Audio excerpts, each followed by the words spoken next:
Ассалаумағалейкум, қадірменді телекөрермен. Атырау арнасының эфирінде Иман Нұры бағдарламасы. Бүгінгі біздің бағдарламамызға арқау болар тақырып бұл дәстүрлі діни ұстаным. Дін адам баласын, жалпы қоғамда бір-бірін жарастырушы, адамдар арасында жаны мен рухани болмысын байытатын үлкен рухани күш. Сондықтан да біз бүгінгі бағдарламамызда жалпы діни ұғым, дәстүрлі діни ұстаным деген тақырып аясында кеңінен әңгімелейтін боламыз. Бүгінгі студиямыздың мейманымен таныстырып өтейін.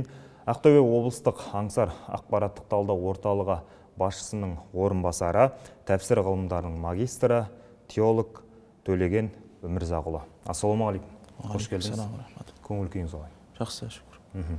Төлеген Өмірзақұлы, енді бүгінгі біздің тақырыбымыз мынау дәстүрлі діни ұстаным.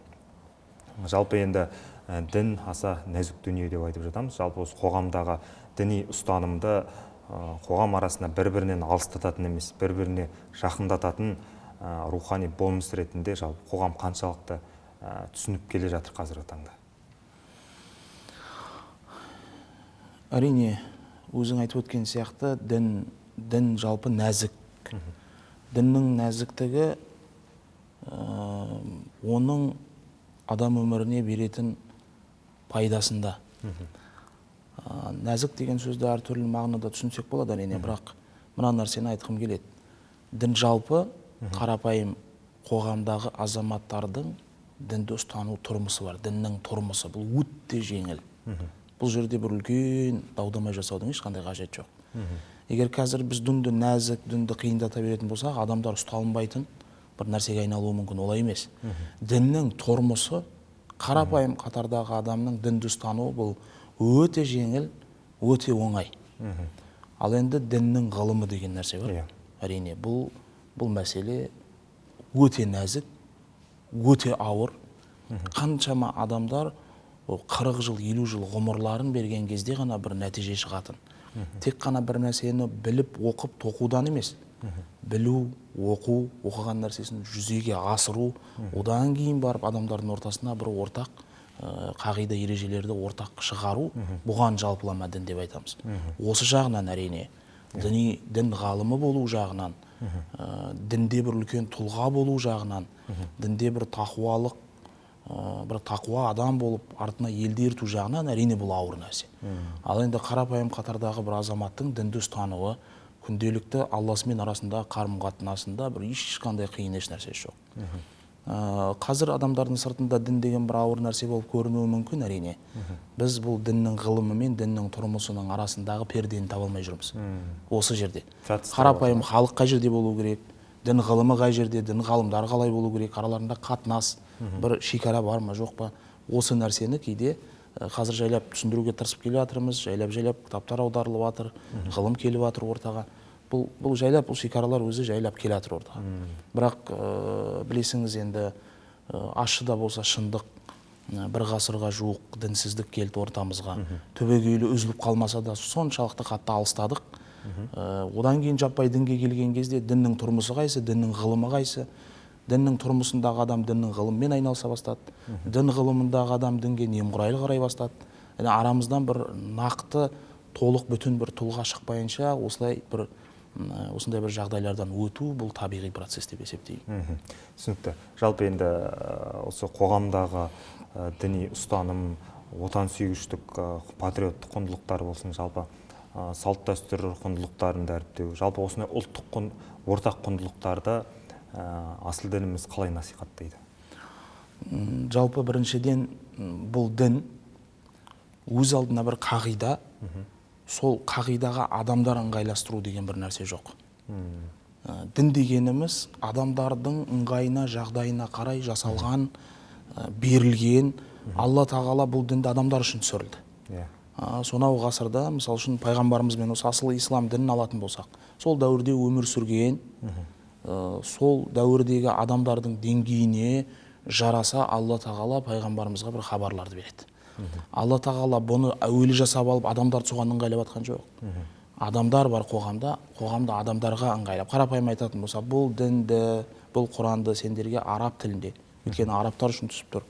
Сол жерде сендердің тілдеріңде, сендер түсінетін жағдайда мүбәйян, апашық ыңғайлы қылып сендерге түсіріп отырмыз. Дін адамға қарай. Дін адамға қарай. Енді діннің өмір сүру тұрмысы деген нәрсе бар. Діннің қоғамда өмір сүру ережелері, қағидалары. Сол себептен біз айтамыз, діндер мәзһабтар болады. Дінде ереже қағидаларға сәйкес, тұрмыс тіршілікке сәйкес, қоғамдық жағдайға сәйкес бір фатуалар, пәтуа дейміз біз, оған үкімдер шығарылады. Бір жерде шығарылған үкім екінші жерде оған қайшы үкім шығарылуы мүмкін. Өйткені сол жағдай, кеңістік, тұрмыс тіршілік, сол күнгі болып тұрған ыңғай, яғни ыңғай дегенде адамдардың, қоғамның, халықтың пайдасы үшін ыңғайлы бір жағдайда фатуа шығарылады. Заманның өзгеруіне байланысты. Міндетті түрде, өйткені тек 7-ші ғасырмен шектелген дін болса, қазіргі замандағы түрлі мәселелерге жауап бере алмаған болатын едік. Жоқ, ислам, Құран қияметке шейін түскен кітап. Оны пайғамбарымыз саллаллаху алейхи ва саллям, Алла тағала Құранда айтады, біз бұны қорғайтынбыз біз. Бұл Құран тек қана сол 6-7 ғасырда ғана жауап берген жоқ, одан кейінгі ғасырларға да жауап береді. Қалай жауап береді енді? Ол сол Құранмен, сол ислам дініндегі ғалымдар ол Құранның әртүрлі есіктерін ашу арқылы қоғамдағы түрлі мәселелердің барлығына жауап беруге салахиетті, яғни мүмкіншілігі бар. Сол себептен діннің біздің дәстүріміз, біз кеше ғана мұсылман болған бір ел емеспіз. Сонау ғасырлардан бері, тіпті біз ана ұзақ түркі дәуірін алмағанның өзінде кеше Қасым ханның қасқа жолы, Есім ханның ескі жолы, Тәуке ханның жеті жарғысы, қазақ болып қалыптасқаннан бергі бұл канондардың барлығы сол шариғаттың ішінде сол Ханафи мәзһабының айналасында, ережесінде, шеңберінде деп айтып жатырмын, шеңберінің ішінде жасалған заңдар мен ережелер. Одан кейін енді кеше жаңағы жоғарыда айтып кеткен сияқты кішкене бір арада бір адамның, бір ұрпақтың бір алшақтық бар. Дей тұрғанмен тарих, біз толықтай қол үзіп қалған жоқпыз. Адамдар, сол өмір сүрген, сол сартпен жүріп келе жатқан әжелерімізді, аталарымызды, біздің қазіргі күнде тірі болған әке-шешелеріміз өздерінің әкелерін, аталарын көрді, бұл діннің сарқыншақтары бізбен былай келді. Тұрмыс тіршілік бірге еріп келді. Әрине ғылым кішкене таяздап қалды. Бірақ бұл тұрмыс тіршілік барлығы шариғаттың шеңберінде біздің қолымызда, жаңағы не дейді, мұражайларымызда, қазіргі күнде біздің аталарымыздың қандай кітаптарды оқығаны үйлерден, мәселен біз Ақтөбеде руханият деген бір мұражай ашып, сол жерде 1800 жылғы, 1900 жылғы аталарымыздың оқыған кітаптарын бәрін сол жерге жинадық, көрдік бұл кітаптар. Бұл қандай кітаптар, неге негізделген кітаптар, құқық жағынан қалай, тәрбиелік жағынан қалай, бұл кітаптардың бәрі біздің қолымызда. Яғни қазірде сол кітаптарды алып медреселерімізге асыл, негізгі, фундаменталды кітаптар қылып кіргізіп жатырмыз. Ішінде барлығы, бұл жердің біздің тұрмыс тіршілігіміз де бар бұның ішінде. Бұның ішінде біздің күнделікті салт дәстүріміз, киінуіміз, сөйлесуіміз, бір-бірімізбен қарым-қатынасымыз, үйленуіміз, ажырасуымыз, барлық мәселе. Жаңадан бір нәрсе іздеудің қажеті жоқ. Бұл нәрселердің бәрі түбегейлі қолымызда бар нәрселер. Түсінікті. Енді біздің жалпы жерімізге, қазақ даласына, жалпы Орта Азия жеріне ислам діні келген кезде 7-ші ғасыр ғой. Қателеспесек 7-ші ғасырда келді деп айтамыз. Осы уақыттарда біздің жерімізде жалпы қандай құндылықтар сақталды және қандай құндылықтар жойылды?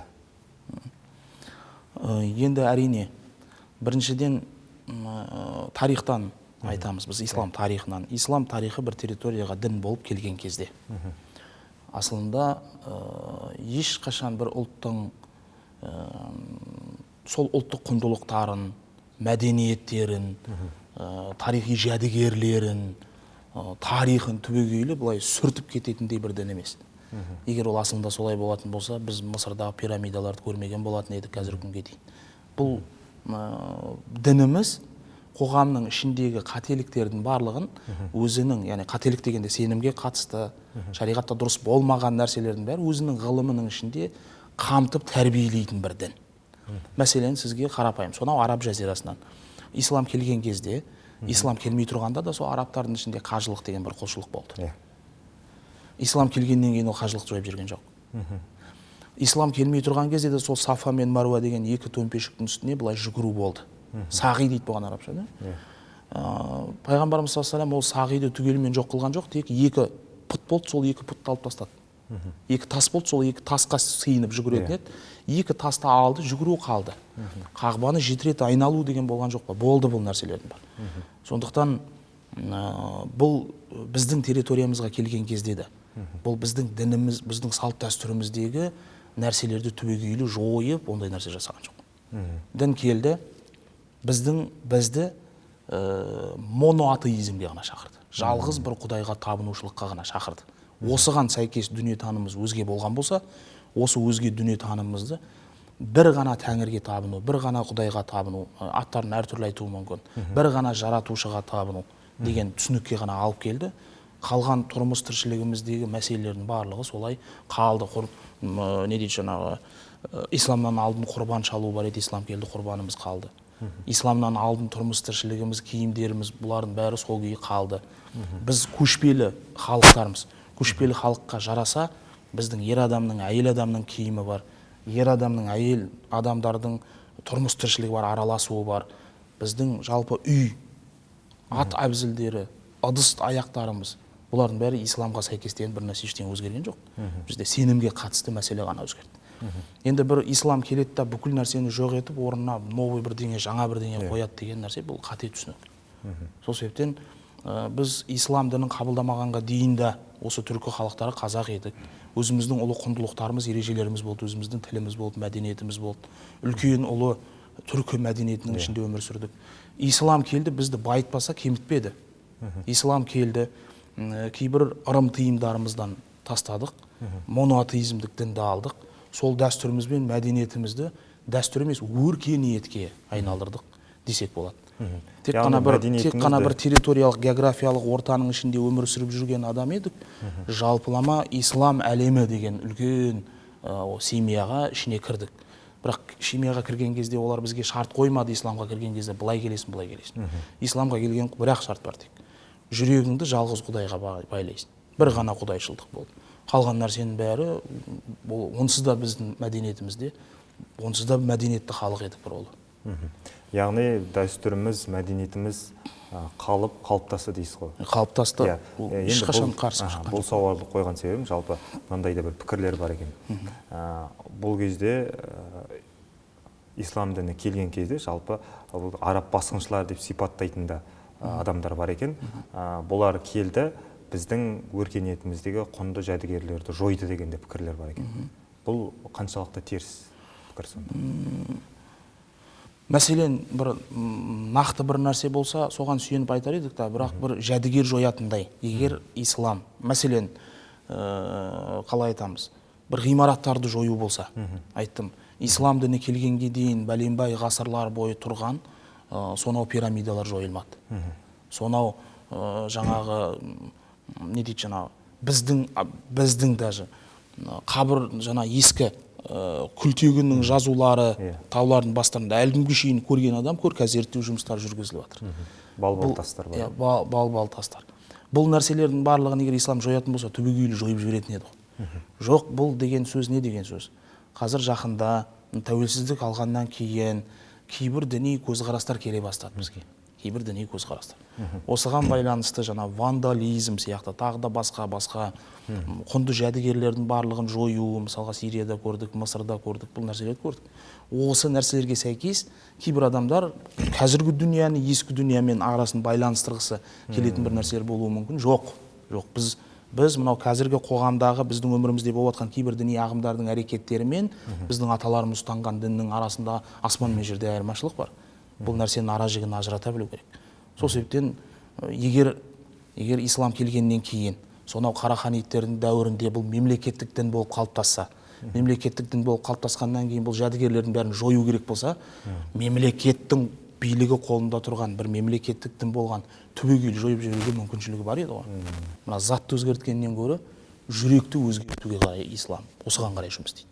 Жүрек өзгерсе затта тұрған ештеңе жоқ. Өкінішке орай жүректі сезіне алмаған, яғни діннің руханилығын сезіне алмаған адам әрине мынаны да құрт дейді, ананы да алып таста дейді, анау да ұнамай тұр, мынау да ұнамай тұр. Дүниеде заттар көп, олардың бәрін жоқ етуге болады. Жоқ, жүректі өзгермесең, сен тасты құртқанмен орнына пластмастан істеп алады. Сол себептен бұл дұрыс емес түсінік. Шариғат болған жұмыс жасамайды негізі. Мысалға айтқым келіп тұрған, біреудің үйіне барып холодильнигіндегі мына нәрсені алып таста, өйткені мынау деген дұрыс емес дегеннен гөрі, оны сен біреудің үйіне, ол адамға ауыр тиеді. Сен оның жүрегіне байланысты. Сен дұрыс ұғымды бер. Саған көмектесетін, саған жар болатын, жалғыз ғана Алла Тағала. Алла Тағала Құранда бізге үйретіп жатыр. Сенен ғана сұраймыз. Саған ғана, сенен ғана жәрдем тілейміз, сенен ғана пана тілейміз. Тек қана Алла көмектеседі деген нәрсені түсіндіру керек адамға. Одан кейін ол холодильниктегі жабысып тұрған әртүрлі нәрсені өзі алып тастайды. Методика дұрыс емес. Дінді дұрыс түсінген адам методиканы дұрыс түсіну керек. Түсінікті, бәрекелді. Енді діни сенім, таным деген түсінік бар. Жалпы осындай асыл дінімізді кер тартпа, теріс ұғымдармен байланыстырып, жаңағы террорлық әрекеттермен байланыстырудың астарында не жатыр деп ойлайсыз? Не себеп? Астарында көптеген мәселе жатуы мүмкін. Бұған әрине жеке өз алдына бір бағдарлама болмаса, кішкене мәселе толықтай айту мүмкін емес. Бірақ дей тұрғанмен бір нәрселер айтайық. Қазіргі таңда біздің басымыздан өтіп жатқан, қазіргі күні біз мына тәуелсіздіктен кейінгі рухани дамуымыз барысында, рухани дамуымызға кедергі келіп жатқан кейбір кішігірім мәселелердің барлығы бұл бізбен алғашқы емес. Бұл мәселелердің барлығы осыдан 300 жыл бұрын, 400 жыл бұрын ислам әлемінің басында өткен мәселелер. Басында өткен мәселелер. Яғни қай қоғамда да бар, иә? Оны айтқым келіп тұрған жоқ. Оны айтқым келіп тұрған жоқ. Ол осыдан 300 жыл бұрын мәселе ретінде көтерілген.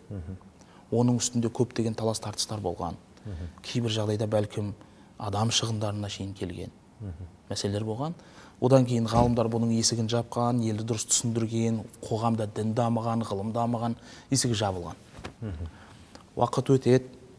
Қай уақытта біз өзіміздің дінімізге, өзіміздің діни ғылымымызға немқұрайлы қарай бастаймыз. Қай уақытта діни ғылымымыздан, дінімізден алыстай бастаймыз.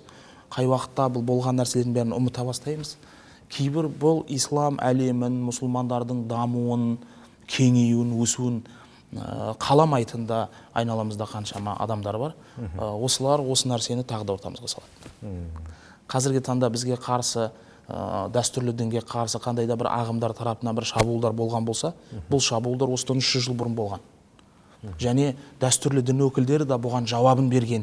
Біздің қазір беріп жатқан жауаптарымыз да өзіміз ақылдылықтан, данышпандықтан біз сол көріп тұрмыз, біз сахнадан көріп. 5-6 жылдан кейін қандай сұрақтар көтерілуі мүмкін, ол да көрініп тұрған жерде. Не деген сөз? Меніңше былай ойлаймын. Ислам дінінің дұшпандары, ислам дінінің тарихын түгелдей зерттейді. Тарихтың ішінде мұсылманға қол жұмсау мәселелердің барлығын бір ортаға жинайды. Қай жерде бір мұсылманмен келісе алмады да, қай жерде қан төгістер болды, келісе алмаушылықтар болды, іріткілер болды, кейін қарай дамымау болды. Сол уақыттардың барлығын жинап, уақыттар өткен сайын мұсылмандардың ортасына тастап отырады бұл нәрсе. Сол себептен қай уақытта біз дінімізден ашықтаймыз, бұл біздің басымызға келеді. Қай уақытта біз діни ғылымымыздан қашықтаймыз, бұл нәрсені біздің ортамызға қояды, біз осылай келісе алмаймыз. Қазіргі күннің өзінде ашықтан ашық түсіндіреміз. Қарапайым ауам деген нәрсе бар дінде, ғалымдар деген нәрсе бар, орасында бір перде бар. Қарапайым халық үшін дінде мына нәрсе жеткілікті болды, басқа нәрсе сұрама, керек жоқ ол нәрсе саған. Қиындатқан сайын сенің өмірің қиындайды. Өйткені сен біреуің саудагерсің, біреуің шопырсың, біреуің инженерсің, біреуің басқасын. Сен Құран оқып терең оны зерттейсің ба, оны мағына түсінуге тырысасың, жер қазасың ба, инженерлік жұмысың жасайсың ба. Екеуін бірдей алып жүру саған қиын. Сол себептен мұсылманның тұрмысы деген шектеулі нәрселерді қойған, осыны білсең, жасасаң, жәннатқа кіресің. Бір адамдар бұнымен тоқтамай жатыр. Айтақтайтын біреулер бар. Жоқ, ананы қара, мынаны алай, былай қыл, солай қыл. Олай болса сен инженерлікті таста бер. Одан кейін келді отырды, дін ғылыммен айналыс. Өміріңнің 30 жылын, 20 жылын, 10 жылын, 15 жылын осыған бер. Одан кейін ешкім саған қой демейді, ешкім біреудің бағына таласады. Олай болмаған жағдайда мен мынаны да істей берем, естігенімді айта берем, бүлікті да жасай берем, ол дінді ағылмайды, мен өзім дінім өзім білем деген нәрсе дұрыс емес нәрсе. Әр нәрсеге араласа беру дұрыс емес дейсіз. Әрине. Сіздің орныңызға келіп, қазір бағдарлама жүргізем десем, бәрібір сен жүргізген сияқты әдемі бір түр шықпайды. Сол сияқты әркімнің өзінің орны бар, орнына сәйкес. Ал енді маған ешкім айта алмайды, сен тележүргізуші болма. Мен де машықтансам, оқысам, зерттесем, қарасам, дикциямды қойсам, түрімді келтірсем, телеканалдың мәдениетін әбден зерттесем, оны үйренсем, менің бағыма кім таласады. Қарапайым түсінікті болған қатардағы мәселелер бар. Түсінікті. Енді қазіргі таңда осы ислам діні турасында таным түсінігіміз, көзқарасымыз қоғамның жалпы толық деңгейде деп айта аламыз ба? Жоқ, біз жаңа үйренушілерденбіз. Жаңа үйренушілерденбіз. Бұл қоғамдағы бұл мәселелер болуы табиғи құбылыс деп түсінемін. Қазіргі таңда нақты бір үлкен қақтығыстарға кетіп қалмайтындай деңгейде төкпей шашпай осылай ұстап тұру қазіргі таңда өте маңызды. Yani діни тұрғыдан айтып жатырмын мен қазір, діни тұрғыдан. Неге? Өйткені қазір дінді тереңірек зерттейтін, дін ғылымына өмірін арнаған, жүрегі соған қарай бұрылған жастарымыз бар. Олар оқып жатыр. Олар келеді. Кешегі күнге қарағанда бүгінгі күнде кітаптарымыз аударылып жатыр. Жақында Сахих Бухари, Сахих Муслим, яғни Кутубу Ситта дейміз, үлкен Сахих 6 кітаптың барлығы қазақшаға аударылып жарылып көре бастады. Иә, мүмкін кемшіліктер, нұқсандар, тағы басқа мәселелер болуы мүмкін. Бірақ дей тұрғанмен алғашқы қадам бар. Бар нәрсе болса түзетуге мүмкіншілік бар, жоқ болса не түзетеміз? Қазір аударылып жатыр, ғылым зерттеліп жатыр. Нұр Мүбарак университеті дамып келе жатыр. Қасына тағы қосымша университеттер, медреселер ашылып келе жатыр. Сауатты имамдар келе жатыр. Жамааттың дін мамандарынан талаптары күшейіп келе жатыр, бұрынғыдай емес. Бұрынғыдай жаңағы бір-екі нәрсенің басын қайтарып жүре беретіндей жағдай жоқ қазір. Имам болатын болсаң, имамдыққа талап. Жалпы шариғатта бір имам болу үшін оған қойылатын талаптар бар. 12 мүшесі сау болу керек, дауысы ер адам сияқты болу керек, жүзі болу керек, басқасы деген сияқты. Болашақта Құдай қаласа міне соңғы бір 20 жылдықта осыған сәйкес уже имамдарды таңдайтындай дәреже. Бұл қоғам талабы. Қоғам қазір дін білмейтін адамдарды имам қылып көргісі келмейді. Дереу үстінен ар жазады, сөйлей алмайды, Құран оқу дұрыс емес, басқасы дұрыс емес, ұйығымыз келмейді, қате, мен білетін нәрсені білмейді деген сияқты. Яғни әрине имам деген сөз бүкіл нәрсені білу керек болған бір адам деп жатқан жоқпыз. Бірақ айтыру имамдық жүргізген кездегі оларға қойылатын талаптарға сәйкес болу керек. Қазір бұл нені көрсетеді? Бір жақтан қуанатын нәрсесі бұл сапалықты көрсетеді. Сапа талап етеді. Егер қоғамда сапа талап етілетін болса, онда сапалы адамдар соған қарай ұмтылуы бар. Ал енді қазір түбегейлі толыққанды дін жоқ. Әлі басындамыз. Түсінікті. Енді қазіргі таңда жаңа өзіңіз айтып өткендей, жалпы діни мамандарға сұраныс бар, жалпы дінге деген қызығушылық қоғамда да артып келе жатыр. Біздің жалпы Қазақстан мұсылмандар діни басқармасында да дінге, жалпы діни білім беруге маңызды көңіл бөліп жатыр. Жалпы осы тұрғыда осы діни білім беру саласында жаңашылдықтар немесе басқа да өзгерістер бар ма қазіргі таңда? Біріншіден, осыған дейін біз діни маманға мұқтаж болдық. Қазір мен былай айта алайын, діни мамандар бар қазір. Қазір біз діни маманға емес, сапалы діни маманға мұқтажбыз. Өйткені дін қолында діни мамандығы дипломы бар, жұмыс таба алмай жүрген көптеген адамдарды көріп жатырмыз қоғам. Нені білдіреді бұл? Бұл деген сөз, кез келген дипломы бар адам маман емес деген сөз. Сапа жоқ. Сапа бар, бұл бірінші. Екіншіден, бізде дін, енді тікелей қазір нақты исламның ішінде мәселесіне кіретін болса, бізде жалғыз ғана университет бар. Жалғыз. Қазақстан мен Мысырдың арасында келісім арқылы жасалған халықаралық дәрежедегі бір университет. Мысыр, білесіңіз, Әл-Асқар деген университет өте үлкен, әлемде танымал. Бұл университет сияқты, біздің бұл Нұр Мүбарак университеті сияқты, СНГ-де университет жоқ. Біз бұны көз алдымызда күнде көріп жүргеннен кейін кейде бағаламайтын сияқтымыз. Бірақ конференцияларға қатысамыз. Жақында Мысырда мұсылман және ой деген тақырыпта үлкен конференция өтті. Мен онлайн режимде бұл конференцияларға қатысты, қарадық. Ол жерде өте үлкен мәселелер талқыланады. Өте дүниенің үлкен ғалымдары келді, бүкіл әлемнің. Бұл университеттер өте жоғары дәрежедегі. Сол университеттің, сол Әл-Асқар университетінің 18 доктор профессоры біздің Нұр Мүбарак университетінде жұмыс жасайды. Бұндай СНГ-да жоқ, еш жерде жоқ. Кәдімгі тіпті мынау Ресей мемлекетін алсаңыз да, ол жерде де ондай Әл-Асқар университетінің 18 бірдей профессор, доктор сабақ беретін университет әлемде жоқ. Оның қасында қазірдің өзінде біздің сол жерде біздің Қазақстанның өзіміздің отандық 10-ға жақын доктор, профессор, PhD доктор ғалымдар жұмыс жасайды. Университетті қазір білесіңіз 24 сағат жұмыс жасайтын режимге көшірді. Бұрын университетте күндізгі мезгілде сабақ беретін еді, қазір түнгі мезгіл еді. Түнгі сағат 12-1-ге шейін. Одан кейін электронды жүйеде оқытылу. Онлайн академия, Ислам онлайн академиясы деген академия құрды. Қарапайым Атырауда отырған адам сол жерде академияға оқуға түсіп, белгілі фундаменталды кітаптарды оқып, маман бола алатындай дәрежеге. Яғни бұл өте үлкен мәселе. Одан кейін білесіңіз, жоғарыда айттық. 18 профессор бар. Яғни бала бірінші курсты оқығаннан кейін, екінші, үшінші курстан бастап ол жерде араб ұстаздар сабаққа кіре бастайды. Ал енді 11 бітірген бала бір жылдың ішінде араб тілін үйрене ала ма, үйрене алмай ма мәселесі. Осыған байланысты қазір Нұр Мүбарак университеті 5 өзіне фаундейшн ашты. Араб тілін оқытып дайындайтын дайындық бөлімдер. Яғни Нұр Мүбаракқа тікелей адамдар емес, адамдардың басым көпшілігін осы Қазақстандағы медреселердің тәжірибелі, яғни білімді шәкірттерін алады. Одан кейін сол өзінің дайындық курстарында оқыған шәкірттерді алады. Одан кейін қалған орындарға барып мектептен балдарды қабылдайды. Яғни университетке оқуға түсіп келген бала бір жыл араб тілінің фаундейшнынан өтіп, араб тілінің грамматикасын, араб тілінің практикасын, араб тілінің лингвистикасын, арабтармен сөйлесу тәжірибесін практикалық бұл нәрсені біліп барады. Университетке кіргенде араб тілін оқып отырмайды ол жерде. Бала келген кезде арабтарды емін-еркін түсінеді, өзінің ішіндегі ойын емін-еркін жеткізе алатын дәрежеде осындай қазір фаундейшндары ашып жатыр.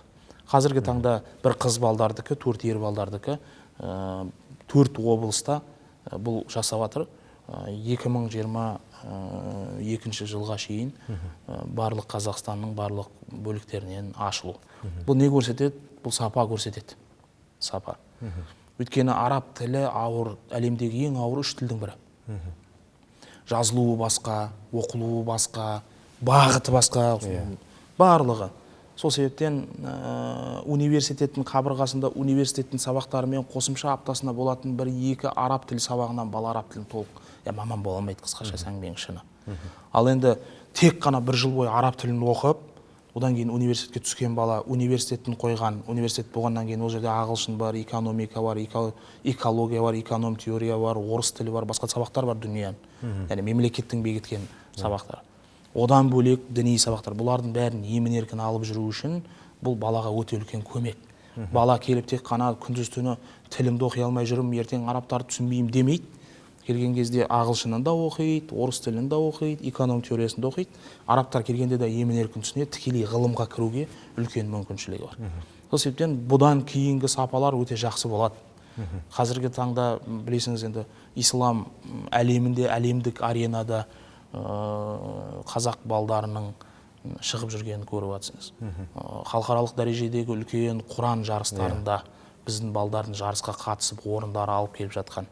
Қазіргі таңның өзінде бір нақты санын айта алмаймын, 20-ға жуық үлкенді кішілі қариларды дайындайтын орталықтар бар. Бірнеше дүркін шет мемлекеттерінде өткен үлкен додалардан өзін жақсы көрсетіп келген, Құран саласында бірнеше қирағаттан, яғни әртүрлі Құран оқу методологиясынан ижазалары бар, осындай берекелі адамдар біздің топырақта өмір сүріп жүр. Бұның барлығы тек қана исламның дамуын көрсетеді. Тежейтін мәселелерге кіріп жатқан жоқпыз. Қазір сіз сұрадыңыз, мен соған сәйкес айтып жатырмын. Проблемалар қазір әңгімемізден ешқандай проблема жоқ сияқты көрініп қалуы мүмкін. Әрине мәселелер де бар. Бірақ енді қаншалықты ғылым даму мәселесін сұрадыңыз, осыған сәйкес осындай үлкен жетістіктеріміз бар. Барлығын бірдей бір бағдарламада айту мүмкін емес. Бәрекелді. Енді бұл жүйе жалпы әлемдік тәжірибеде бар жүйелер шығар, Әлбетте. Түнгі уақытта алдын ала дайындық курстарынан барлық әлемдік тәжірибеден. Әлемдік тәжірибеде, ұзақтан оқыту мәселесі, онлайн академия. 24 сағат университеттің жұмыс жасауы. Яғни ойлауыңыз мүмкін, түнде кім келіп оқиды. Мысалға сіз жұмыс жасайсыңыз телевидениеде. Қызметіңізді де осы діни салада жалғастырғыңыз келеді. Діни салада сапалы ақпарат беру үшін әрине терминология мәселесі бар, араб тілінде әдемі сөйлеу мәселесі бар, діннің тақырыптарын терең түсіне алу мәселесі бар. Сұрақ қою деген сөз, яғни бір салада сұрақ қою, сен ол саланың қаншалықты білетіндігіңді көрсетеді қысқашасы. мысалға сен университетке документ тапсырып, осы жерде жұмыс жасап жүріп, сырттай бөлімде кешкісінгі оқулар арқылы университетте оқи аласыз. Алматы қаласында жұмыс жасап жүрген құқық қорғау органының қызметкерлері бар, әкімшілікте жасайтын қызметкерлері бар, тағы да басқалар бар. Олар 6-дан сағат 11-ге шейін университетке сабағына барып келеді, күндіз жұмысына барып келеді. Ол адамға ілім алуға ешқандай кедергі жоқ. Одан бөлек университет 8-9 тіл оқытады. Тек араб тілімен шектеме, ағылшын тілі, корей тілі, түрік тілі, тағы басқа тілдерді. Университеттің оқу ордасы болғаннан кейін оқуға қатысты университеттің бүкіл мүмкіншіліктерін іске қосу жүйесі. Тағы да бір жақсы жаңалық бар, білесіңіз, міне осы Құдай қаласа 2022 жылға шейін Нұр Мүбарак университетінің 9 қабатты үлкен ғимараты, сол Әл-Фараби 73-тің бойынан сол үлкен ғимарат бой көтеретін болады. Биыл рұқсаты барлығы алынды. Бұл да не көрсетеді бізге? Яғни адамдар сыймай жатыр. Кеңею керек, өсу керек. Жатақхана толы, корпустар жетпейді. Ішіндегі бос орындардың барлығын қысқартып, барлығынан аудиториялар жасап, осы нәрселерді қазір жұмыс жүргізіліп жатыр. Бәрекелді, өте керемет. Енді қазіргі заман ағымы енді ақпараттық технологияның заман дамыған уақыты ғой. Осы орайда жалпы дін мамандарынан тек діни білімді ғана емес, сонымен қатар жаңағы әртүрлі ақпараттық технологияларды меңгеру қаншалықты талап етіле ме жалпы? Жалпы бұл біздің кемшілігіміз. Бұл жерде мойындау керек. Қазіргі таңда басқа елдерге қарағанда, басқа мұсылман елдеріне қарағанда, енді өзіміз кейбір жағдайда сол әлеуметтік желілерді қолдану арқылы өзіміз үлкен-үлкен турас кітаптарды оқимыз. Онлайн медреселер, бір кітапты басынан соңына шейін арабшадан сол өзіңнің тіліңе аударған күйде оқып бітіріп салып кітапқа. Мысалы үшін мынандай бір нәрсе бар. Абай оқилар. Абайдың Абай жолы романын бір адам дауыстап оқиды студияда, одан кейін кітаптың электронный вариантын қойып қояды. Бір адамдар бар, кітап оқу мүмкіншілігі жоқ, наушникті киіп жолда жүріп, ол Абай жолын оқып алады деген сияқты. Аудио нұсқасы. Осындай мүмкіншіліктерді да кітаптарды басынан соңына шейін араб тілден оқып, қазақ тіліне аударып, аудио немесе видео, осындай кітапханалар жасау. Бұл Түркияда дамыған, араб елдерінде, Мысырда, Иорданияда дамыған. Қазіргі таңда біз осы мүмкіншіліктерді пайдалану арқылы енді шетелге шығып қайта Иорданияға бара алмаймыз. Ол жерде тұрмыс тіршілік бар, тұру, ақша. Енді әлеуметтік желіде бұл мүмкіншіліктер болса, мен өзім араб тілін білетін болсам, түрік тілін білетін болсам, ағылшын тілін білетін болсам, кім кедергі болады маған бұл нәрселерге? Бұл нәрселерді жасау бізде кішкене кенже қалып келе жатырмыз. Бұл жағынан. Екіншіден, білесіңіз, қазір елдің бәрінің қолында әлеуметтік қазір кітап оқыту адамдарға өте қиын. Арнайы бір шәкірттеріміз болмаса, сол себептен әлеуметтік желіні қолдану арқылы күнделікті мәселелерге қатысты сұрақтарға жауап беру. Қазіргі таңда қоғамда көтеріліп жатқан мәселелердің барлығын кішкене аз форматта, аз уақыттың ішінде адамдарға беру, 5 минуттық, 6 минуттық мәселелер. Мәселен, білесіңіз, кеше Қордайда оқиға болды, елдің бәрі шулады. Осыған сәйкес бір кішкене ғана бір 4-5 минуттық жақсы бір ойларды ұсынып беруге болатын еді. Әрине кеш болса да муфти барып, дүниеден өткен кісілердің үйлеріне кіріп, оны кішкентай бір 2-3 минутта берді, бірақ не істедік, кішкене кеш қалдық. Сол нәрсені уақытында халықты сабырға шақырып, осыған сәйкес, яғни оперативтік түрде жасау жағы бізде кішкене кенжеміз бұл жағынан. Жасыратын ештеңе жоқ. Әлеуметтік желілердің толық мүмкіншіліктерін әлі білмейміз. Тікелей мен өзіме қатысты айтамын. Мысалға, Фейсбуктың қаншалықты тетіктері бар. Біз тек қана бетін ашу, жаңалық оқудан басқалардың бәрін білмеймін, білуге де ұмтылып жатқан жоқпыз әңгімені, шынын айтуымыз керек. Бұл біздің кемшілігіміз. Енді дегенмен жастар басқа жақта, біз басқа жақтамыз. Дегенмен енді бұны үйрену жолдары, қолдану жолдары қандай да бар шығар. Жасақталып жатқан шығар. Имамдарға семинарлар өткіземіз, теологтарға семинарлар өткіземіз, осы барысында IT мамандарын жалдаймыз. Бұны оқыту бар, сосын құлық бар. Құлық. Жасап жүрген жұмысым бар, жұмысымның маған жүктемесі бар. Сол жүктеменің аясынан шығалу бар. Немесе сол нәрсеге әуес болу бар. Бұл нәрселердің бәрі бір ортаға ұштасқан кезде ғана бұл абсолюттік ақиқат ортаға шығатын нәрсе. Қысқашасын айтқанда, я бізде жүктеме көп, я құлқымыз жоқ. Бір түрлі себептермен айтып жатырмын. Біз әлі бұған түбегейлі жоқ деп айтуға болмайды, әрине азды көпті азды бар, бірақ салыстырмалы түрде сын көтермейтіндей дәрежеде. дәрежеде. Оның қасында жастар, діннен хабары жоқ жастар кейде дін туралы бізден жақсы ақпараттар беріп жатады. Бізден де жақсы. Ол адамдардың да болғанына шүкір. Кейде дұрыс емес болып жатқан жерін ескерте қоясын. Тез, тұшымды, әдемі, аз форматта, адамға нақты бұл нәрселердің бәрін жастар бізге қарағанда жақсырақ жасайды. Сол себептен енді үйренеміз. Үйрене алғанбыз. Үйрене алмасақ енді жүгінеміз біреуге. Қазір біз өзіміздің мекеменің жанынан осындай форматта бастадық, кітаптарды оқуға бастадық, студиямыз бар, видеолар түсіруге бастадық. Канал, ютубтан канал ашу мәселесін қазір көтеріп отырмыз. Бұған арнайы мекемеден бір белгілі бір дәрежеде қаражат бөлдік. Бұған кәсіби түрде бұған кірісуге қазір бастап жатырмыз. Бірақ енді ашылды, керемет ішінде толып тұр деп айтатындай әлі бір жоқ ондай жағдайымыз. Кітаптардың орталарына келіп қалдық оқып. Бәрекелді, түсінікті. Жалпы өзімізде әлеуметтік желілерді қолдаған кезде жалпы дін саласында ақпараттарды қарап отырамыз. Соның ішінде жаңа өздеріңіздің мекемелердің қызметі де көріп отырамыз ғой, фейсбуктік әлеуметтік желісінен. Соңғы кездері жалпы көптеген технологияларды, әртүрлі контенттерді пайдалану жағын өзгерістер барында енді көріп отырамыз. Енді жалпы жаңа өзіңіз айтып қалдыңыз, дін мамандары, жақсы мамандар дайындалып жатыр және бар қоғамда. Әртүрлі қандай да бір болсын, енді кертартпа шетін көзқарастағы тұлғалармен кездескен кезде де өзінің пікірін еркін айта алатын, өзінің ойын жеткізе алатын мамандар жетерлік. Енді осы орайда жалпы Жусан деген арнайы мемлекет басының, елбасының жарлығымен елімізге оралды, шетел асып кеткен тұлғаларымыз. Жалпы осы тұлғаларды қоғамға бейімдеу қаншалықты өзіндік жұмысын жүргізіп жатыр және қаншалықты уақытты талап ету мүмкін деп ойлайсыз? Сұрақ өте орынды. Әрине, Жусан операциясы бойынша Жусан 2, Жусан 3, Жусан 4 операцияларында жұмыс жасадым мен. Бұл азаматшаларды, бұл операцияның жалпы ішінен жақсы білем. Келген азаматтардың барлығын өзімнің семьямды білген сияқты танып кеттім.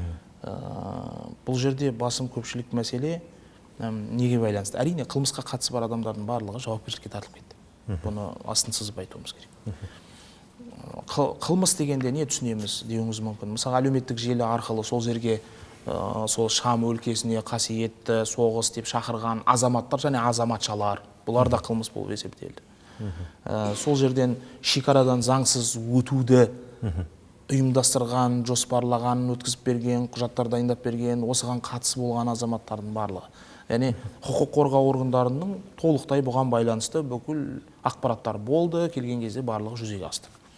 Ал енді келгендер күйеуінің етегінен ұстап, өзіндік бір ұстанымы болмай, солай кеткен азаматшалар. Келгеннен кейін басқа адамдарға қарағанда ерекшелігі қан төгіс көрді, психология бұзылды, қиыншылықтар.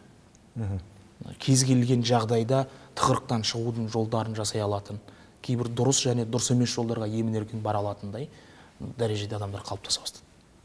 Мемлекеттің алдына қойған талабы да осы азаматтарды қазір дұрыс қоғамға келдіңіз, сізден қоғамға ешқандай зиян тимесін, сіз біздің азаматсыңыз. Біз мемлекет болғаннан кейін мемлекеттіліктің негізгі ұстанымы да өзінің азаматтарын қорғау. Сол себептен сізді алып келдік, сізге сенім артып жатырмыз. Енді қоғамның ортасына жіберген кезде қоғамның ортасынан бір бүлік шығармаңыз деген мақсатта біз бірнеше ай бойы бұны түсіндірдік. Қазіргі күнге шейін ол азаматтармен жұмыс жасап жатырмыз. Оның нәтижесін беріп жатыр. Әрине. Енді арасында бірең сараң бір мәселелер болуы мүмкін. Бұл жерде тек қана діни идеология деп айтуға болмайды. Діни идеология бар, адамның жеке мәселесі бар. Бір адам қырсық болады, мінез мәселесі бар. Одан кейін әдемі сөз айтумен мәселе шешілмейді. Оның тұрмыс тіршілігі, әрқайсының артынан еріп келген 4-5 балалар бар. Олардың тұратын жері, тамағы, жұмыс мәселесі. Балалардың 4 баласы бар, бір әйел, балалары кішкентай, тастап қайыққа жұмысқа барады, олардың бәрін қалай жетілдіреді. Бұл нәрсенің бәрі жалпылама комплекс дейміз ғой. Комплексті түрде жүзеге асқан кезде азамат адам одан баласы. Міне қазір мына адам қауіпті деп айту қиын. Азаматшалардың барлығы қоғамға дұрыс азамат болып кететініне сенімдімін. Тек шаршамай жұмыс жасау керек. координация, біріккен түрде жұмыс жасау керек. Тек қана діни мәселе емес, аз айтайын, діни емес. Психология бар, әлеуметтік бар, барлық мәселе. Төлеген мырза, біздің бағдарламамыздың уақыты да аяқталып келе жатыр екен. Енді осы бағдарламаның соңында өзіңіздің бір көрермендерімізге жұртшылыққа айтар лебізіңіз болса. Әрине, сіздің бағдарламаңызды пайдалана отырып, барлық қазір отау арқылы бүкіл Қазақстанға тарайды деп ойлаймын. Бүкіл Қазақстан халқын ауызбіршілікке, үлкен кең руханилыққа, асыл дініміздің құндылықтарын жақсы сақтауға барша адамдарды шақырамын. Жастарға айтатынымыз, діни мәселеде ешқашан асықпауға, діни көзқараста ешқашан емін-еркін шешім шығармауға, өзіміз көтере алмайтын үлкен күшті өзімізге бір жауапкершілік қылып алмауға, діннің тұрмысын жақсы біліп, діннің ғылымын жақсы біліп, ара жігін ажырата білу туралы сана баршамызға берсін деп тілейміз. Бәрекелді, көп рахмет. Төлеген Өмірзақұлы, өте тамаша сұхбат болды ғой деп ойлаймын. Сіздерге де көп рахмет. Алла жолында жасап зарған игі істеріңіз тек қана берекелі болсын деп тілек білдіреміз. Алла берекелі. Аман жүріңіздер. Қымбатты телекөрермен, осымен біздің бүгінгі бағдарламамыз аяқталды. Келесі бейсенбінің кесінде жүздескенше аман сау болыңыздар.